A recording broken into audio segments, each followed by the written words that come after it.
we're seeing a momentum of green politics being built up in developed nations. But with that, we're also seeing more and more dumping of these countries' garbage on South Asian countries, the more poor countries. What do you think is happening here? Well, in general, we see since the 1950s a massive increase of the production of specifically plastic waste. And this used to be uncontrolled and led to a point where maybe a year or two ago, it caught public attention in Europe that the oceans are massively polluted and we have to fear for the future of our planet, or at least the living conditions of human beings.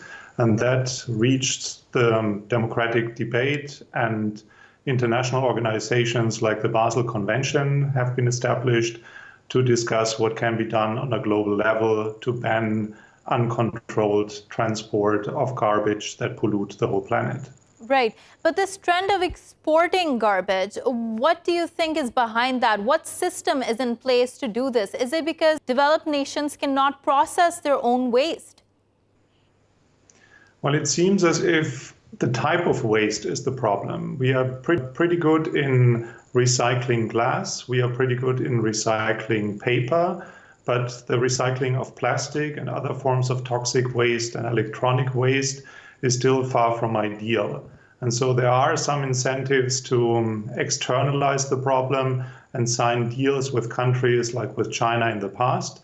And once China realized that this is very bad for the Chinese environment, it turned into something like an unregulated system in which East Asian countries have been involved that makes it very bad for those countries and for the environment as such. Right. And you're saying now there's great unregulation ever since 2018 and China banned taking in this waste. Have countries that were previously exporting their waste to China, have they come up with solutions internally in order to deal with this problem? Well, recently Norway initiated a general ban of unsorted waste, and Germany, given the pressure of a more green-minded public, joined the initiative, and we saw negotiations of 186 countries under the Basel Convention. But as always with international organizations, there are loopholes in the system, there's a problem of control, and most importantly, the United States, as the biggest polluter, is not part of the system. Right.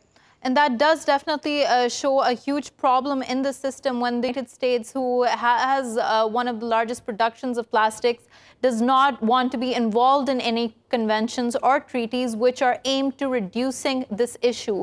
So do you think that there is a major problem at the global front of solving environmental issues? Well, there's not only a major problem on the global front for this issue. We see a shrinking acceptance of multilateral solutions and the use of diplomacy and self-binding commitments of countries.